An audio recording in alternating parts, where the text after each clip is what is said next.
Hello दोस्तों, नमस्कार। मैं भी एक आप सभी का बहुत बहुत स्वागत करता हूं एक और नए क्लास में। तो साथियों, जैसा कि आज संडे है, यानी आप सभी का टेस्ट होगा। और फरवरी के महीने में लगभग 2 से 3 संडे पड़ा है, लेकिन एक भी संडे को हमारा टेस्ट नहीं हो पाया था। तो साथियों, आज 22 फरवरी और संडे का भी दिन है, तो आप सभी का टेस्ट हो जाए।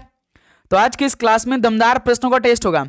एक भी क्वेश्चन आपको रिपीटेड नहीं देखने को मिलेगा, पूरे नए 80 प्रश्न देखने को मिलेगा। मॉडल पेपर का अलग सवाल होता है, टेस्ट का अलग सवाल होता है। टेस्ट में थोड़े से डिफिकल्ट लेवल के सवाल होते हैं, मॉडल पेपर में जैसे कि आपका पेपर होता है उस तरह के क्वेश्चन होते हैं। तो साथियों, टेस्ट देने से हमें यह बेनिफिट होगा कि हमें यह पता चलेगा कि सवालों का लेवल किस तरह से पूछा जा सकता है। तो आज की इस क्लास में 80 प्रश्नों का आप सभी का टेस्ट होगा और आप सभी को 50% प्रश्न सही करना है, यानी 80 प्रश्न में से 40 प्रश्न आप सभी को सही करना है। तो दिखाइए, 80 प्रश्न में से आप 40 प्रश्न सही कर सकते हैं। ठीक है, तो चलिए क्लास को शुरू करते हैं। और एक भी प्रश्न में आप सभी का माइनस मार्किंग नहीं होगा, क्योंकि यूपी पुलिस एग्जाम 2026 में भी आप सभी का एक भी प्रश्न पे माइनस मार्किंग नहीं होने वाले। तो इसलिए आप पूरे 80 प्रश्न अटेम्प्ट करिए और सभी प्रश्नों का उत्तर दीजिए, चाहे आपको आए या ना आए। इससे आपकी तैयारी और भी अच्छी होगी और आपको खुद मालूम होगा कि आपकी तैयारी किस लेवल की चल रही है। ठीक है, तो चलिए क्लास को शुरू करते हैं। डेली क्लास अपनी सुबह 11 बजे होती है। लास्ट में आप लोग अपना स्कोर करिएगा कि आज के इस संडे से आप सभी कितना स्कोर रहा आज के इस टेस्ट से। ठीक है, तो पहला प्रश्न आपकी स्क्रीन पर आ चुका है। भाषा के आधार पर राज्यों का पुनर्गठन किस वर्ष में किया गया था? भाषा के आधार पर राज्यों का पुनर्गठन किस वर्ष में किया गया था? तो 1956 में किया गया था। पहले का डी ऑप्शन बिल्कुल राइट आंसर हो जाएंगे। नेक्स्ट अगला सवाल कॉल करिए, क्वेश्चन नंबर सेकंड को। भारत में किस गवर्नर जनरल को स्थानीय स्वशासन का पिता कहा गया था? भारत में किस गवर्नर जनरल को स्थानीय स्वशासन का पिता कहा गया था? तो लॉर्ड रिपन को कहा गया था। डी ऑप्शन बिल्कुल राइट आंसर हो जाएंगे। नेक्स्ट अगला सवाल कॉल करिए, क्वेश्चन नंबर थर्ड को। निम्नलिखित में से किसने पहले 1935 में संविधान सभा सुझाव प्रस्तावित किया? बताएंगे, किसने पहले 1935 में संविधान सभा सुझाव प्रस्तावित किया था? तो एमएन रॉय ने किया था। डी ऑप्शन बिल्कुल राइट आंसर हो जाएंगे। नेक्स्ट अगला सवाल कॉल करिए, क्वेश्चन नंबर 4। याद रखिएगा, सबसे पहले आप सभी को उत्तर करना है। ठीक है, व्हेन द रिवर स्लिप्स उपन्यास किसके द्वारा लिखी गई है? व्हेन द रिवर स्लिप्स उपन्यास किसके द्वारा लिखी गई है? तो ये स्टेरिन कायर के द्वारा लिखी गई है, when the river slips. D option बिल्कुल राइट आंसर हो जाएंगे। जो ऑप्शन डी दे रहा होगा वो भाई सही कर रहा होगा। तो ध्यान से देखिए, प्रत्येक वर्ष कितने नोबेल पुरस्कार दिए जाते हैं? प्रत्येक वर्ष कितने नोबेल पुरस्कार दिए जाते हैं? तो प्रत्येक वर्ष पूरे 6 नोबेल पुरस्कार दिए जाते हैं। डी ऑप्शन परफेक्ट आंसर हो जाएंगे। 1 से लेकर 5 तक डी ऑप्शन सही था। ओके, नेक्स्ट अगला सवाल कॉल करेंगे, क्वेश्चन नंबर 6 को। जल्लीकट्टू किसके साथ जुड़ा हुआ है, यानी किस त्योहार के साथ जुड़ा हुआ है जो जल्लीकट्टू है? तो ये पोंगल के साथ जुड़ा हुआ है। डी ऑप्शन बिल्कुल राइट आंसर हो जाएंगे। नेक्स्ट अगला सवाल को देखिए, क्वेश्चन नंबर 7 को। भारत में महिलाओं के लिए आरक्षण उपलब्ध है किसमें? लोकसभा में, राज्य विधानसभाओं में, पंचायती राज निकायों में या सभी में? बताइए, भारत में महिलाओं के लिए आरक्षण उपलब्ध है किसमें? तो केवल पंचायती राज निकायों में। सी ऑप्शन बिल्कुल राइट आंसर हो जाएंगे। नेक्स्ट अगला सवाल कॉल करेंगे, क्वेश्चन नंबर। और आगे बढ़ने से पहले आप सभी को पहले तो ये 10 टेस्ट सीरीज लगा लेना है। यदि आप यूपी पुलिस एग्जाम 2026 देने जा रहे हैं, या यूपी होमगार्ड एग्जाम 2026 की तैयारी कर रहे हैं, या अगले महीने यूपीएसआई की तैयारी कर रहे हैं, लगातार 3 महीने में आपका 3 यूपी का पेपर होने वाले हैं। तो पहले तो ये 1500 क्वेश्चन का टेस्ट तैयार कर लीजिए, पूरे 1500 नए क्वेश्चन आपको मिलेंगे। इसके अलावा हम आप सभी को GK, UP GK, Hindi, math, reasoning और करंट अफेयर के मोस्ट इंपॉर्टेंट क्वेश्चन प्रोवाइड करेंगे। ये जो नीचे नंबर दिखाई दे रहा है, इस पर मैसेज करना है आप सभी को 7460928775 पर। ठीक है, मात्र भाई 50 रुपीज पे करके ये सारा क्वेश्चन अपने पास मंगाए। और टेस्ट सीरीज आप सभी को ये करना अनिवार्य है, सबको करना अनिवार्य है। ठीक है मेरे दोस्त, बहुत ही शानदार तरीके से एक एक क्वेश्चन आपको इस टेस्ट सीरीज में मिलेगा। मात्र भाई 50 रुपीज में इस नंबर पर मैसेज कर आप इसे अपने पास मंगाइए सभी लोग। ठीक है, क्वेश्चन नंबर 8 देखिए। भारत में सबसे पहली जनगणना किस वर्ष में थी? भारत में सबसे पहली जनगणना किस वर्ष में हुई थी? तो 1872 में हुई थी। बी ऑप्शन बिल्कुल राइट आंसर हो जाएंगे। नेक्स्ट अगला सवाल कॉल करिए क्वेश्चन नंबर 9 को। निम्नलिखित में से कौन सा रोजगार प्राथमिक क्षेत्र से जुड़ा हुआ नहीं है? इनमें से कौन सा रोजगार प्राथमिक क्षेत्र से जुड़ा हुआ नहीं है? जैसे टोकरी बुनने वाला, ये प्राथमिक क्षेत्र से जुड़ा है। माली भी है, कुम्हार भी, लेकिन पुजारी ये प्राथमिक क्षेत्र से जुड़ा हुआ नहीं है भाई। तो डी ऑप्शन बिल्कुल राइट आंसर हो जाएंगे। नेक्स्ट अगला सवाल कॉल करिए क्वेश्चन नंबर 10 को। संविधान का निम्न में से कौन सा संशोधन केंद्र तथा राज्य में मंत्री परिषद के मंत्रियों की अधिकतम संख्या सीमित करता है? संविधान का कौन सा संशोधन केंद्र तथा राज्य में मंत्री परिषद के मंत्रियों की अधिकतम संख्या सीमित करता है? तो 91वां जो संशोधन हुआ था। डी ऑप्शन बिल्कुल राइट आंसर हो जाएंगे। नेक्स्ट अगला सवाल कॉल करिए क्वेश्चन नंबर 11 को। हुमायूं की दुर्घटना के आकस्मिक मृत्यु के उपरांत उनके बेटे अकबर को कहां मुगल सिंहासन पर बैठाया गया? हुमायूं की दुर्घटना के आकस्मिक मृत्यु के उपरांत उनके बेटे अकबर को कहां मुगल सिंहासन पर बैठाया गया था? तो उसे कलनौर में बैठाया गया था। सी ऑप्शन बिल्कुल राइट आंसर हो जाएंगे। नेक्स्ट अगला सवाल को देखिए क्वेश्चन नंबर 12 का राइट आंसर क्या बनेगा? भारत का निम्नलिखित में से कौन सा राष्ट्रपति निर्विरोध निर्वाचित हुआ था? भारत का ऐसा कौन सा राष्ट्रपति है जो कि निर्विरोध निर्वाचित हुए थे? वो कौन थे? नीलम संजीव रेड्डी हैं। सी ऑप्शन बिल्कुल परफेक्ट आंसर हो जाएंगे। तो साथियों जब हम सवाल पढ़ रहे हैं, एक बार जब सवाल पढ़े तो आप तुरंत उत्तर देना स्टार्ट करिए। दूसर की बार में आप सभी का उत्तर आ जाना चाहिए। ठीक है, क्वेश्चन नंबर 13 देखिए। वह कौन सी पर्यावरणीय परत है जो बी किरण को वापस पृथ्वी में प्रत्यावर्तित करती है? वह कौन सी पर्यावरणीय परत है जो बी किरण को वापस पृथ्वी में प्रत्यावर्तित करती है? तो वो स्ट्रेटोस्फीयर है। ऑप्शन है बिल्कुल राइट आंसर हो जाएंगे। अगला सवाल को देखिए क्वेश्चन नंबर 14 को। महात्मा गांधी भारतीय राष्ट्रीय कांग्रेस के अध्यक्ष किस वर्ष बने? महात्मा गांधी जी भारतीय राष्ट्रीय कांग्रेस के अध्यक्ष किस वर्ष बने थे? तो वर्ष 1924 में बने थे। ऑप्शन बी बिल्कुल राइट आंसर हो जाएंगे। नेक्स्ट अगला सवाल को देखिए क्वेश्चन नंबर 15 को। लाल बहादुर शास्त्री स्टेडियम स्थित है किस शहर में? लाल बहादुर शास्त्री स्टेडियम स्थित है कहां पर? तो हैदराबाद में स्थित है। ऑप्शन बी बिल्कुल परफेक्ट आंसर हो जाएंगे। नेक्स्ट अगला सवाल को देखिए क्वेश्चन नंबर 16 को।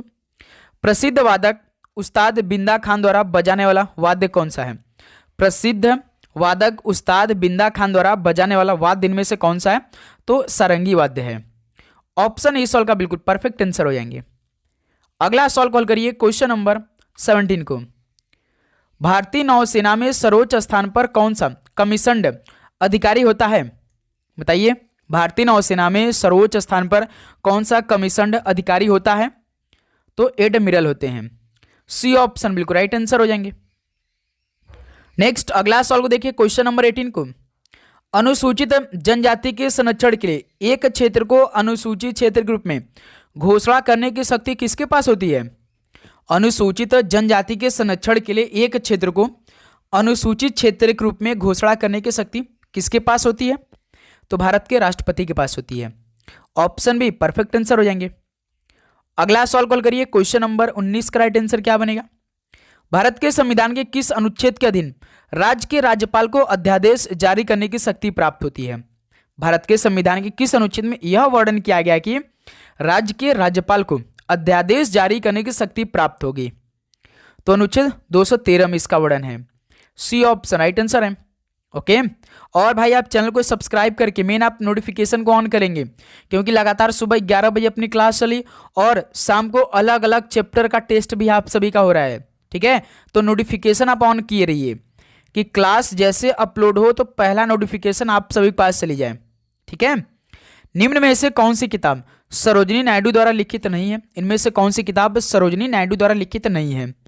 जैसे देखिए the broken wing, the golden threshold, the bird of time, ये तो सरोजिनी नायडू द्वारा लिखित किताब है। लेकिन जो द गोल्डन बर्ड है ये ग्रीम ब्रदर्स के द्वारा लिखा गया है। ग्रीम जो ब्रदर्स हैं इनके द्वारा लिखा गया है द गोल्डन बर्ड। तो सी ऑप्शन परफेक्ट आंसर हो जाएंगे। नेक्स्ट अगला सवाल कॉल करिए क्वेश्चन नंबर 21 को। किस सिख गुरु ने आदि ग्रंथ संकलित किया है? किस सिख गुरु ने आदि ग्रंथ को संकलित किया है, उनका नाम क्या है? तो गुरु अर्जुन देव हैं। सी ऑप्शन परफेक्ट आंसर हो जाएंगे। अगला सवाल कॉल करेंगे क्वेश्चन नंबर 22। तुलु के राजवंश की स्थापना किसने की? तुलु के राजवंश की स्थापना किसने की है? तो वीर नरसिंह ने किया है। डी ऑप्शन परफेक्ट आंसर हो जाएंगे। अगला सवाल कॉल करेंगे क्वेश्चन नंबर 23 को। पहली बार भारत पर आक्रमण करने वाला मुस्लिम कौन था? तो साथियों पहली बार भारत पर आक्रमण करने वाला मुस्लिम कौन था? तो मोहम्मद बिन कासिम था। सी ऑप्शन बिल्कुल राइट आंसर हो जाएंगे। नेक्स्ट अगला सवाल कॉल करेंगे क्वेश्चन नंबर 24। निम्न में से कौन सा उपवेद नहीं है? यानी कौन सा उपवेद नहीं है इनमें से? धनुर्वेद है, शस्त्र शास्त्र है, आयुर्वेद है, लेकिन योग वेद नहीं है। तो डी ऑप्शन परफेक्ट आंसर हो जाएंगे। अगला सवाल कॉल करेंगे क्वेश्चन नंबर 25 को। हेमिस गुम्पा नामक मठ कहाँ स्थित है? हेमिस गुम्पा नामक मठ ये कहाँ पर स्थित है? तो ये लद्दाख में स्थित है। डी ऑप्शन बिल्कुल परफेक्ट आंसर हो जाएंगे। नेक्स्ट अगला सवाल कॉल करेंगे क्वेश्चन नंबर 26 को। किस भारतीय राष्ट्रपति ने आयरिश स्वतंत्रता संग्राम में भाग लिया और इसके लिए जेल भी गए? किस भारतीय राष्ट्रपति ने आयरिश स्वतंत्रता संग्राम में भाग लिया था और इसके लिए उन्हें जेल भी भेजा गया था? वो कौन थे? तो वीवी गिरी थे। ऑप्शन है बिल्कुल राइट आंसर हो जाएंगे। चलिए भाई अगला सवाल कॉल करिए क्वेश्चन नंबर 27। लास्ट में स्कोर आप जरूर करिएगा भाई। विश्व पर्यावरण दिवस कब मनाया जाता है? यानी किस तारीख को विश्व पर्यावरण दिवस मनाया जाता है? तो 5 जून को। डी ऑप्शन बिल्कुल राइट आंसर हो जाएंगे।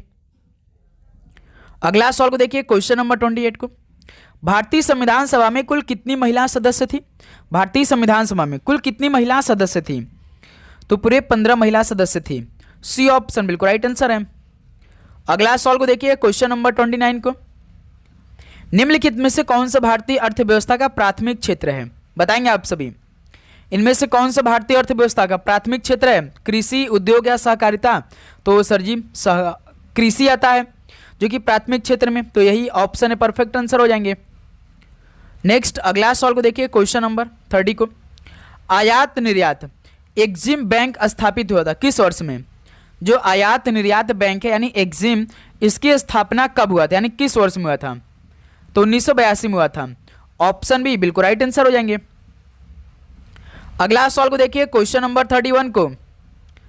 प्रथम भारतीय महिला जिसने एशियाई खेल में 400 मीटर दौड़ में स्वर्ण जीता, बताइए वो पहली भारतीय महिला कौन है जिन्होंने एशियाई खेल में 400 मीटर दौड़कर स्वर्ण पदक जीता था, यानी गोल्ड मेडल जीता था? वो कौन थी? कमलजीत संधू थी। सी ऑप्शन बिल्कुल राइट आंसर हो जाएंगे। अगला सवाल को देखिए क्वेश्चन नंबर 32। सार्क की पहली बैठक कहाँ हुई थी? सार्क की पहली बैठक कहाँ पर हुई थी? तो ये ढाका बांग्लादेश में हुआ था। ऑप्शन है बिल्कुल राइट आंसर हो जाएंगे। अगला सवाल को देखिए क्वेश्चन नंबर 33 को। लौ और रक्त की नीति किसने अपनाई थी? तो साथियों लौ और रक्त की नीति किसने अपनाई थी? तो बलबन ने इस नीति को अपनाई थी, लौ और रक्त की नीति। ऑप्शन है बिल्कुल राइट आंसर हो जाएंगे। नेक्स्ट अगला सवाल कॉल करेंगे क्वेश्चन नंबर 34। टीपू सुल्तान कहाँ का शासक था? टीपू सुल्तान कहाँ का शासक था? तो ये मैसूर का शासक था। तो सी ऑप्शन परफेक्ट आंसर हो जाएंगे। अगला सवाल कॉल करेंगे आप लोग क्वेश्चन नंबर 35 को। संविधान का 52वां संशोधन संबंधित है किससे? संविधान का जो 52 नंबर का संशोधन हुआ था वो रिलेटेड है किससे? तो दल बदल से संबंधित है। ऑप्शन है बिल्कुल राइट आंसर हो जाएंगे। अगला सवाल कॉल करिए क्वेश्चन नंबर 36 को। बिरजू महाराज का संबंध किस शास्त्रीय नृत्य से है? बिरजू महाराज का संबंध किस शास्त्रीय नृत्य से है? तो इनका संबंध तो कथक से है। बी ऑप्शन परफेक्ट आंसर हो जाएंगे। अगला सवाल कॉल करिए क्वेश्चन नंबर 37 का राइट आंसर क्या बनेगा? भारत में किस राज्य में सर्वाधिक साक्षरता दर है? भारत में किस राज्य में सर्वाधिक साक्षरता दर है? तो वो केरल राज्य में भाई 91 से लेकर 95% तक है जनगणना 2011 के अनुसार। तो ऑप्शन है परफेक्ट आंसर हो जाएंगे। अगला सवाल को देखिए क्वेश्चन नंबर 38। ब्रह्म समाज की स्थापना किसने की थी? तो साथियों ब्रह्म समाज की स्थापना किसने की थी? तो राजा राम मोहन राय जी ने किया था ब्रह्म समाज की स्थापना। ऑप्शन परफेक्ट आंसर हो जाएंगे। अगला सवाल कॉल करेंगे आप लोग क्वेश्चन नंबर 39 को। मुद्रा का क्या तात्पर्य होता है? मुद्रा का क्या तात्पर्य होता है? तो मूल्य का मापक, यही तात्पर्य होता है मुद्रा का, मूल्य का मापक। ऑप्शन है बिल्कुल राइट आंसर हो जाएंगे। अगला सवाल कॉल करिएगा क्वेश्चन नंबर 40 को। किस मुगल शासक के आदेश पर सिखों के 5 गुरु अर्जुन देव जी को मार दिया गया था? तो साथियों किस मुगल शासक के आदेश पर सिखों के 5वें गुरु जो थे गुरु अर्जुन देव जी, इनको मार दिया गया था। तो कौन आदेश दिया था? तो भाई जहांगीर के आदेश पर। डी ऑप्शन परफेक्ट आंसर हो जाएंगे। नेक्स्ट अगला सॉल्व कॉल करिए क्वेश्चन नंबर 41 को। भारत में राष्ट्रीय खेल दिवस कब मनाया जाता है? भारत में राष्ट्रीय खेल दिवस कब आता है? 29 अगस्त को। ऑप्शन बिल्कुल राइट आंसर हो जाएंगे। नेक्स्ट अगला सॉल्व कॉल करिए क्वेश्चन नंबर 42। सर्वाधिक प्राचीन पुराण इनमें से कौन सा है? सबसे पुराना प्राचीन यानी पुराण कौन सा है? तो मत्स्य पुराण है। ऑप्शन यहां से बिल्कुल परफेक्ट आंसर हो जाएंगे। ओके, नेक्स्ट अगला सॉल्व कॉल करिएगा क्वेश्चन नंबर 43 को। निम्नलिखित में से कौन सा युग में सही नहीं है? जैसे बड़ा इमामबाड़ा ये लखनऊ में स्थित है, निषाद बाग जम्मू कश्मीर में स्थित है, फिरोज शाह कोटला जो स्टेडियम ये दिल्ली में है, लेकिन हुमायूं का मकबरा इलाहाबाद में नहीं है। अब बताइए दोस्त, यही तो आपका ऑप्शन डी होगा, लेकिन हुमायूं का मकबरा कहाँ स्थित है? कमेंट सेक्शन में बताइए भाई, ये सवाल आपके लिए होमवर्क रहेगा। आप सभी बताएंगे कि हुमायूं का मकबरा कहाँ पर स्थित है। इलाहाबाद में तो नहीं है भाई। सभी बताइए कि हुमायूं का मकबरा कहाँ पर स्थित है। ये सवाल आपके लिए होमवर्क रहेगा, कमेंट सेक्शन बताइए। क्वेश्चन नंबर 44 देखिए। चंद्रप्रभा मृगवन भारत के किस राज्य में स्थित है? जो चंद्रप्रभा मृगवन है भारत के किस राज्य में स्थित है? तो ये उत्तर प्रदेश में स्थित है। ऑप्शन है बिल्कुल राइट आंसर हो जाएंगे। नेक्स्ट अगला सॉल्व कॉल करेंगे क्वेश्चन नंबर 45 को। अर्जुन पुरस्कार किस क्षेत्र से संबंधित है? अर्जुन पुरस्कार किस क्षेत्र से संबंधित है? तो ये खेलकूद से संबंधित है अर्जुन पुरस्कार। डी ऑप्शन परफेक्ट आंसर हो जाएंगे। अगला सॉल्व को देखिए क्वेश्चन नंबर 46। भारत में भारत कोकिला यानी नाइटिंगेल ऑफ इंडिया के नाम से किसे जाना जाता है? भारत में भारत कोकिला के नाम से किसे जाना जाता है? तो सरोजनी नायडू को नाइटिंगेल ऑफ इंडिया के नाम से जाना जाता है। सी ऑप्शन परफेक्ट आंसर हो जाएंगे। अगला सवाल को देखिए क्वेश्चन नंबर 47 को। भारत के प्रथम उपराष्ट्रपति कौन थे? भारत के पहले उपराष्ट्रपति कौन है? डॉक्टर एक्स राधाकृष्णन जी हैं। बी ऑप्शन परफेक्ट आंसर हो जाएंगे। अगला सवाल को देखिए क्वेश्चन नंबर 48 को। भारत के राष्ट्रपति अपना त्यागपत्र किसको संबोधित करते हैं? भारत के राष्ट्रपति अपना त्यागपत्र किसको संबोधित करते हैं? देखिए, राष्ट्रपति उपराष्ट्रपति को करते हैं, उपराष्ट्रपति राष्ट्रपति को करते हैं। तो इस सवाल का सी ऑप्शन परफेक्ट आंसर हो जाएंगे। नेक्स्ट अगला सवाल कॉल करेंगे आप लोग क्वेश्चन नंबर 49 को। भारत का सिलिकॉन वैली कहाँ स्थित है? तो साथियों, जो भारत का सिलिकॉन वैली है ये कहाँ पर स्थित है? तो ये बेंगलुरु में स्थित है। ऑप्शन बी बिल्कुल राइट आंसर हो जाएंगे। नेक्स्ट अगला सवाल को देखिए क्वेश्चन नंबर 50 को। गोबर गैस में मुख्यतः कौन सी गैस होती है? तो साथियों, गोबर गैस में मुख्यतः कौन सी गैस होती है? तो इसमें मीथेन होती है यानी CH4 होती है। ऑप्शन परफेक्ट आंसर हो जाएंगे। अगला सवाल को देखिए क्वेश्चन नंबर 51 को। राज्यसभा सदस्यता के लिए न्यूनतम आयु कितनी होती है? राज्यसभा सदस्यता के लिए न्यूनतम आयु कितनी होती है? तो पूरे 30 वर्ष के लिए होती है। बी ऑप्शन परफेक्ट आंसर हो जाएंगे।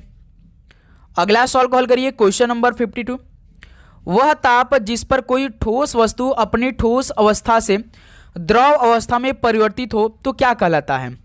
वह ताप जिस पर कोई ठोस वस्तु अपनी ठोस अवस्था से द्रव अवस्था में परिवर्तित हो जाता है तो क्या कहलाएगा? तो वो गलनांक कहलाएगा। ऑप्शन बी बिल्कुल राइट आंसर हो जाएंगे। नेक्स्ट अगला सवाल को देखिए क्वेश्चन नंबर 53 का राइट आंसर क्या बनेगा? निम्न में से क्या कार्बोहाइड्रेट के स्रोत नहीं है? जैसे आलू, अनाज, दूध, इससे आपको कार्बोहाइड्रेट मिलेगा लेकिन मुर्गा से नहीं मिलेगा।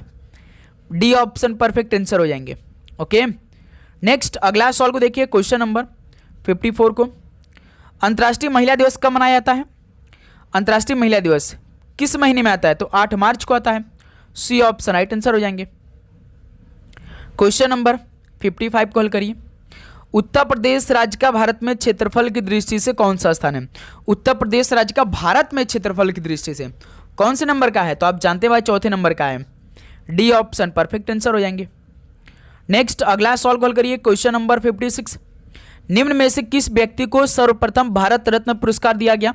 तो साथियों, किस व्यक्ति को सबसे पहले भारत रत्न पुरस्कार से सम्मानित किया गया था? तो सी राजगोपालचारी को किया गया था। ऑप्शन बी बिल्कुल राइट आंसर हो जाएंगे। अगला सवाल कॉल करिए क्वेश्चन नंबर 57 को। भारत में नदी पर बना सबसे लंबा पुल कौन सा है? तो महात्मा गांधी सेतु है जो कि गंगा नदी पर बना है। ये सबसे लंबा पुल है भारत में। डी ऑप्शन परफेक्ट आंसर हो जाएंगे। ओके, नेक्स्ट अगला सवाल कॉल करिए क्वेश्चन नंबर 58 को। उत्तर प्रदेश वन निगम कब स्थापित किया गया? उत्तर प्रदेश वन निगम कब स्थापित किया गया था? तो 25 नवंबर 1974 को स्थापित किया गया था उत्तर प्रदेश वन निगम को। ऑप्शन है बिल्कुल राइट आंसर हो जाएंगे। अगला सवाल को देखिए, क्वेश्चन नंबर 59 को, समास बताइए भरपेट में कौन सा समास है? तो इसमें अव्ययीभाव समास है भरपेट में। ऑप्शन है बिल्कुल राइट आंसर हो जाएंगे। नेक्स्ट अगला सवाल कॉल करिए, क्वेश्चन नंबर 60 को, निम्न में से क्रिया विशेषण अव्यय चुनिए। इनमें से आप क्रिया विशेषण अव्यय बताइए कौन सा है? तो इसमें देखिए, राधा रात भर जागती रही, ये क्रिया विशेषण अव्यय है। डी ऑप्शन परफेक्ट आंसर हो जाएंगे। नेक्स्ट अगला सवाल कॉल करेंगे, क्वेश्चन नंबर 61 का राइट आंसर क्या बनेगा? निम्न में से कौन सी जीवनी है बताइए? तो इनमें से कौन सी जीवनी की बात कर रहा है? तो भाई आवारा मसीहा है। आवारा मसीहा किसने लिखा? विष्णु प्रभाकर ने लिखा है। तो सी ऑप्शन परफेक्ट आंसर हो जाएंगे। नेक्स्ट अगला सवाल कॉल करिए, क्वेश्चन नंबर 62, शुद्ध शब्द छठ यानी अभ्यस्त कैसे लिखा जाता है? तो अ भ य स आधा त अभ्यस्त यानी सी ऑप्शन। इस सवाल का सी ऑप्शन आपका शुद्ध शब्द है अभ्यस्त। ओके, क्वेश्चन नंबर 63 देखिए, कौन सा शब्द तुर्की भाषा का नहीं है? इनमें से कौन सा शब्द तुर्की भाषा का नहीं है? जैसे बेगम, चेचक, बारूद, ये तुर्की भाषा है, लेकिन जो पैगंबर है ना, ये अरबी भाषा का है। ठीक है, कहाँ का भाषा है? अरबी भाषा का है जो पैगंबर है। तो ऑप्शन परफेक्ट आंसर हो जाएंगे, ये तुर्की भाषा नहीं है। नेक्स्ट अगला सवाल को देखिए, क्वेश्चन नंबर 64, जल प्राण पुत्र किस शब्द का अनेकार्थी है? जल प्राण पुत्र किस शब्द का अनेकार्थी है? तो ये जीवन के अनेकार्थी हैं। डी ऑप्शन परफेक्ट आंसर हो जाएंगे। क्वेश्चन नंबर 65 कॉल करिए, कौन सी ध्वनि महाप्राण नहीं है? तो भाई यदि आप कल का क्लास लिए होंगे शाम वाली जो थी, तो इस सवाल का राइट आंसर दे सकते हैं, क्योंकि पहले चैप्टर से शुरुआत की है आप सभी का। कौन सी ध्वनि महाप्राण नहीं है? तो ज महाप्राण ध्वनि नहीं है। सी ऑप्शन परफेक्ट आंसर है। नेक्स्ट अगला सवाल को देखिए, क्वेश्चन नंबर 66, निम्नलिखित पद में से कौन सा पद वया प्रत्यय लगाने से बना है? तो इनमें से कौन सा पद है जो कि वया प्रत्यय लगाने से बना है? तो सर जी खवैया ये बना है। सी ऑप्शन परफेक्ट आंसर है। अगला सवाल को देखिए, क्वेश्चन नंबर 67, निम्न में एक देवता का पर्यायवाची नहीं है, तो इनमें से कौन एक देवता का पर्यायवाची है? जैसे किंकर, ये सेवक का है। किसका पर्यायवाची है? किंकर, सेवक का है। तो सी ऑप्शन राइट आंसर हो जाएंगे। अगला सवाल को देखिए, क्वेश्चन नंबर 68, गव प्लस चरती की संधि क्या बनेगा? गव प्लस चरती की संधि क्या होगा? गौ चरती हो जाएगा। तो सी ऑप्शन बिल्कुल राइट आंसर हो जाएंगे।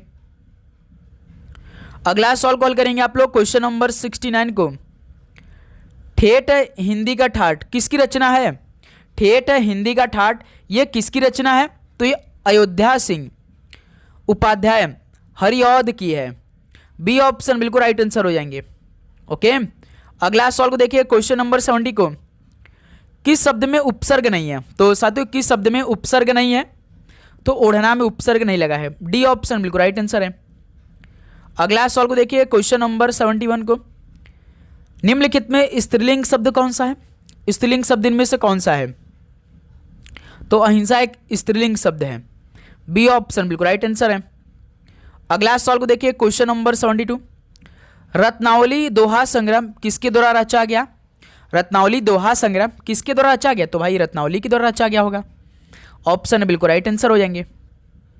अगला सवाल को देखिए, क्वेश्चन नंबर 73 को, लिंग बताइए मनगढ़ंत कौन सा लिंग है? यानी पुल्लिंग है, स्त्रीलिंग है, उभयलिंग है, नपुंसक लिंग है? तो सर जी मनगढ़ंत की बात कर रहा है, तो ये उभयलिंग है। सी ऑप्शन राइट आंसर है। अगला सवाल कॉल करिए, क्वेश्चन नंबर 74, वाक्यांश के एक शब्द बनाइए जिसके हृदय में ममता नहीं है, यानी निर्मम हो जाएगा भाई। जिसके हृदय में ममता नहीं, तो हम क्या बोलेंगे उसके लिए? एक शब्द निर्मम बोलेंगे। अगला सवाल को देखिए, क्वेश्चन नंबर 75 को, निम्न में महाप्राण व्यंजन कौन सा है? बताइए महाप्राण व्यंजन इनमें से कौन सा है?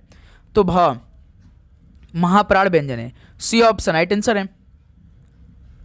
क्वेश्चन नंबर 76 देखिए, निम्न में अघोष वर्ण कौन सा है? अघोष वर्ण कौन सा है? तो प एक अघोष वर्ण है। ऑप्शन यहां से बिल्कुल राइट आंसर हो जाएंगे। अगला सवाल को देखिए, क्वेश्चन नंबर 72, निम्न में कंठ वर्ण कौन सा है? कंठ वर्ण इनमें से कौन सा है? कंठ वर्ण की बात किया है तो कौन सा भाई? तो अ है। बी ऑप्शन बिल्कुल राइट आंसर हो जाएंगे। नेक्स्ट अगला सवाल को देखिए, क्वेश्चन नंबर 78। निम्नलिखित में से रूढ़ शब्द कौन सा भाई? रूढ़ शब्द की बात कर रहा है तो नाक एक रूढ़ शब्द होता है। सी ऑप्शन राइट आंसर हो जाएंगे। नेक्स्ट अगला सवाल कॉल करिए, क्वेश्चन नंबर 79 को। रत्नाकर का संधि विच्छेद क्या बना होगा? बनाइए रत्नाकर का संधि विच्छेद। तो रत्न प्लस आकर यानी रत्नाकर, ऑप्शन है बिल्कुल राइट आंसर है। चलिए भाई, आज के इस संडे टेस्ट का लास्ट क्वेश्चन आपकी स्क्रीन पर। निम्न में संज्ञा शब्द कौन सा है? गंगा, पुराना, नीला, मोटा, कौन सा संज्ञा शब्द है? तो गंगा एक संज्ञा है, ऑप्शन परफेक्ट आंसर है। तो साथियों 80 प्रश्न कंप्लीट हो गए। बताइए कि आप सभी का इस 80 प्रश्न में से कितना स्कोर रहा? ईमानदारी के साथ बताएंगे। तो उम्मीद करूंगा आपको हर एक प्रश्न बहुत ही अच्छी तरीके से समझ में आएगा। यदि आपको किसी भी प्रश्न पे डाउट हो तो कमेंट सेक्शन में भाई जरूर बताइए। ओके, तो चलिए इस क्लास को यहीं पर समाप्त करते हैं। तो साथियों मिलते हैं एक और नए क्लास के साथ। आप सभी को जय हिंद, जय भारत। पढ़ाई करते रहिए। All the best. धन्यवाद।